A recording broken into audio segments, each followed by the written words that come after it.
Good morning everyone. कल एक बहुत इंपॉर्टेंट आर्टिकल आया था हिंदू के न्यूज़पेपर में। That is related to the migration. How 80,000 peoples of Moroccan cross the border and reach Ceuta. है ना। एंड रीजन क्या था उसमें, बेसिकली अनएम्प्लॉयमेंट का। इसी के ऊपर GS1 में सोसाइटी में इंटरनल माइग्रेशन का हम क्वेश्चन देखने वाले हैं। ठीक है, तो स्टार्ट करते हैं। India's migration challenges are increasingly linked to economic opportunities, demographic pressures, and regional instabilities. Discuss the major factor driving migration in India and suggest measures for sustainable migration management. That is the question and that is the article. ठीक है, basically unemployment दिया हुआ था, तो इसको modify करके हम GS1 UPSC के GS1 का सिलेबस का सोसाइटी से इंटरनल माइग्रेशन का क्वेश्चन करने जा रहे हैं। ठीक है, दोबारा से मैं आपको याद दिला देता हूं। आपको स्ट्रक्चरिंग करनी है, इंट्रो, देन यहाँ पे बॉडी। बॉडी पार्ट में कितने बॉडी पार्ट बनेंगे, B1 B2 B3 B4 etcetera etcetera, और conclusion. So you have 2 minutes time. आप अपना 2 मिनट का समय लीजिए, ब्रेनस्टॉर्म करिए और इसको लिखिए। उसके बाद हम इसका मॉडल आंसर डिस्कस करेंगे।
स्टार्ट करते हैं।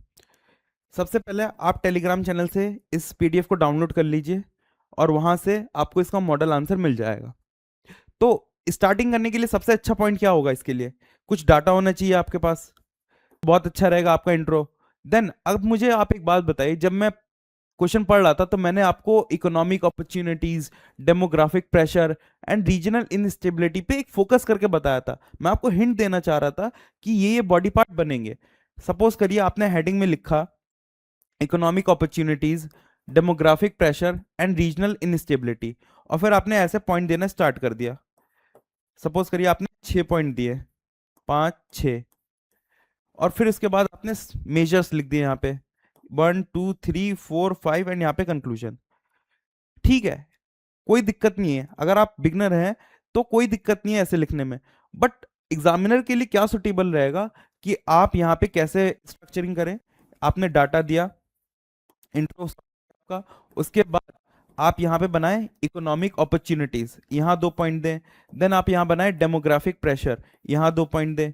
देन आपके आपने यहाँ पे बनाया रीजनल इनस्टेबिलिटी, यहाँ 2 पॉइंट दें। एंड देन मेजर्स, यहाँ पे आप 1 2 3 4 5 पॉइंट दें और कंक्लूजन लिखे। तो आप मुझे खुद बताइए कौन सा बेटर लग रहा है स्ट्रक्चरिंग में। जब एग्जामिनर चेक करेगा तो उसे सीधा सीधा दिखेगा इकोनॉमिक अपॉर्चुनिटी के पॉइंट्स ये हैं, डेमोग्राफिक प्रेशर के पॉइंट्स ये हैं, रीजनल इंस्टेबिलिटी के पॉइंट ये है और मेजर्स ये है। तो आपने क्वेश्चन को ब्रेक कर दिया, और ब्रेक करने से आपके पास पॉइंट्स भी अलग आ जाएंगे और आपको मार्क्स भी पिछले वाली स्ट्रक्चरिंग से ज्यादा मिलेंगे। तो स्ट्रक्चरिंग भी डिपेंड करती है। तो इसका मॉडल आंसर एक बार डिस्कस कर लेते हैं। डाटा दे रखा है, India has over 450 million internal migrants, making migration a major driver of urbanisation and economic mobility, but also creating significant governance and welfare challenges. Now, major factor driving migration, economic opportunity. दो point है, jobs and wages, jobs के लिए जाते हैं. UP and Bihar remain major migrant source states, while Delhi and Maharashtra Gujarat attract workers. ठीक है. Urbanisation, with 31% of urban population, cities offer better employment and livelihood. तो लोग ऑब्वियस सी बात है यहाँ सिटीज में आना चाहेंगे, माइग्रेशन होगा. Now demographic pressure, youth bulge, that is the keyword. India's 15 to 29 age group is about 27% of population, creating pressure for jobs and mobility. अगर 27% पॉपुलेशन हमारी यूथ है, तो ऑब्वियस सी बात है उसको एम्प्लॉयमेंट अपॉर्चुनिटीज चाहिए, उसको जॉब्स चाहिए, जिसके लिए डेमोग्राफिक प्रेशर की वजह से मोबिलिटी होगी. That is the case. Then population density, यहां पे कैसे शो करा है, बिहार का जो पॉपुलेशन डेंसिटी है 1106 किलोमीटर पर किलोमीटर स्क्वायर है.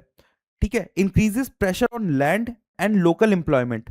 अब इतनी डेंसिटी है बिहार के पर किलोमीटर रीजन में, तो ऑब्वियस सी बात है लोग मूव करेंगे. तो डेमोग्राफिक प्रेशर क्या करवा रहा है, माइग्रेशन करवा रहा है. Now regional instability, climate stress. अभी आसाम का फ्लड हमने डे वन आंसर राइटिंग में डिस्कस करा था, you can quote that. Then conflict, Manipur violence since 2023 displaced thousand, demonstrating how instability can trigger internal displacement. अब हमने दो दो पॉइंट सब में दे दिए. Now we are going to discuss the major for sustainable migration management. Region based development, जहां जिस रीजन में वहीं आपको डेवलपमेंट कराना है. For example PM DevINE for north east states. ठीक है. Triple helix model, link industry, academia और government for skill development and employment, as seen in China's university industry cluster. गांव का एग्जाम होता है चाइना का, वो इसी इसी मॉडल पे बेस्ड है. Portable welfare, expand one nation one ration card and portable social security benefit for migrants. One nation one ration card हमें पता है, अगर कोई माइग्रेंट इधर से उधर जाएगा तो they have something, one nation one ration card, so that it can easily access ration. Migration governance, build migrant database and strengthen interstate coordination for housing, health and labor protection. Now local employment, promote MSME and agro processing through vocal for local and one district one product. आपने measures दे दिए. Now conclusion, again we are quoting the data, 450 million internal migrants showed India's scale for mobility. Managing this mobility dividend, this is the keyword, mobility dividend through inclusive urbanization plus portable welfare is vital for Viksit Bharat at the rate 2047. Now question second पे चलते हैं. अब ये UPSC का 2025 का GS2 का question है. ठीक है. Compare and contrast the president's power to pardon in India and in the US. ठीक है. Are there any limits to it in both the countries, what are the preemptive pardon. 10 marker है. Structuring करिए इसकी पहले. और polity का question है, तो पॉलिटी का क्वेश्चन है लक्ष्मीकांत का, तो आप इजिली इसे अटेम्प्ट कर सकते हैं. अगेन आपके पास 2 मिनट है. आप वीडियो पॉज करिए, ब्रेनस्टॉर्म करिए और कोशिश करिए इसे लिखने की.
स्टार्ट करते हैं।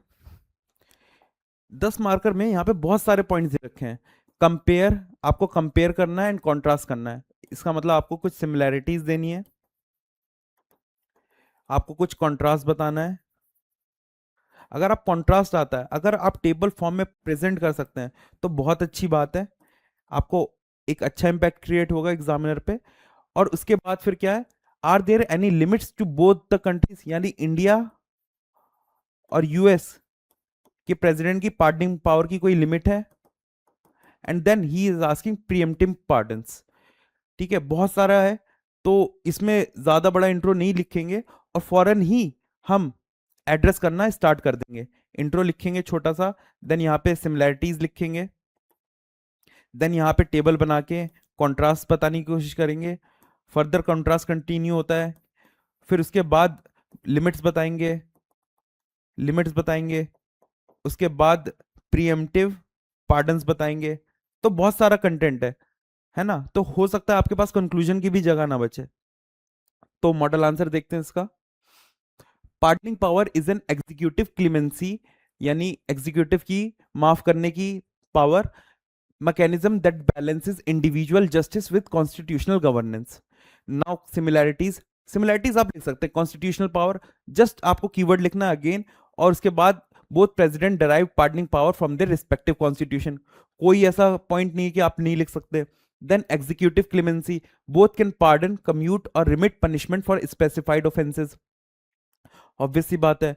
Now humanitarian check, in both system pardon act as a check against excessive undue punishment and miscarriage of justice.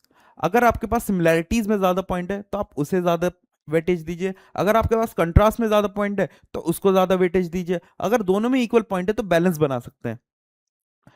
ठीक है, नाउ कंट्रास्ट, आर्टिकल 72 से प्रेसिडेंट पार्डनिंग पावर एग्जीक्यूट करता है। यूएस में आर्टिकल 2 सेक्शन 2 से पार्डनिंग पावर यूएस का president execute करता है। President acts and aid and advice of council of minister. ठीक है, यहां पे आप आर्टिकल 74 75 लिख सकते हैं। Then president exercise power personally, है ना। यहां पे तो नॉमिनल हेड होता है ना प्रेसिडेंट, और यहां पे तो रियल होता है डिफेक्टो। तो रियल पावर एक्चुअली प्रेसिडेंट के पास ही होती है। Now covers union law offences, court martial and death sentences. Now covers only federal offences, सिर्फ फेडरल लॉ पे ही पार्डन कर सकता है। Now judicial review possible on limited ground. यहाँ ब्रॉड प्रेसिडेंशियल डिस्क्रिशन होती है, प्रेसिडेंट की बहुत बड़ी डिस्क्रिशन होती है, दो constitutionally limited. Can pardon death sentences, can also pardon death sentences but for federal offences. ठीक है, now there are limits, we have to discuss the limits. Cannot act arbitrarily, malfied or on irrelevant consideration. Limited judicial review पढ़ते हैं हम इसमें। India, power is exercised within the framework of ministerial advice, that is council of minister, article 74. US, no pardon for impeachment. अगर president remove होता है, अगर senate और कांग्रेस मिलकर रिमूव करते हैं तो उसके लिए पार्डनिंग पावर नहीं होती है। US, power extend only to federal offences not state crimes. और इंडिया का क्या है कि इंडिया का जो प्रेसिडेंट है वो स्टेट लॉ के लिए भी पार्डन कर सकता है डेथ सेंटेंसेस को ना। प्रीएम्प्टिव पार्डन क्या होता है? प्रीएम्प्टिव पार्डन होता है कि आपको आपको पढ़ के ही समझ आ रहा होगा कि प्री एम्प्टिव यानी किसी ने कुछ कमिट कर दिया, उसके लिए पार्डन की जरूरत पड़ेगी तो वो पहले ही पार्डन ले रहा है और वो गिल्टी भी प्रूव नहीं हुआ अभी तक। तो ये a preemptive pardon is granted before a person is prosecuted और convicted for an offence already committed. It protects against future federal prosecution for specified conduct. Now example दे दिया यहाँ पे, US president Gerald Ford pardoned Richard Nixon in 1974 for federal offenses he may have committed। अभी prove नहीं हुआ इसलिए may लिखा है हमने। During his presidency before any charges were brought। Now conclusion, इतना सब कंटेंट लिखने के बाद आपके पास शायद ही कंक्लूजन लिखने की जगह बचेगी, but still you can write conclusion in simple one line. Pardoning power is not an instrument of executive supremacy but a constitutional safety valve ensuring that the pursuit of justice remain tempered by fairness, mercy and rule of law। ठीक है, तो दो question देख लिए हमने। अब इसकी PDF आपको पता है तैयारी सिंप्लीफाइड से आप टेलीग्राम चैनल पे ज्वाइन करके आपको अवेलेबल हो जाएगी। नाउ कोई भी आंसर राइटिंग की प्रॉब्लम के लिए आप इस नंबर पे कॉल कर सकते हैं, ठीक है, बी इट आंसर राइटिंग और mentorship, you can call on this number. ठीक है, तो मिलते हैं कल आपसे फिर 2 क्वेश्चन के साथ। Thank you very much.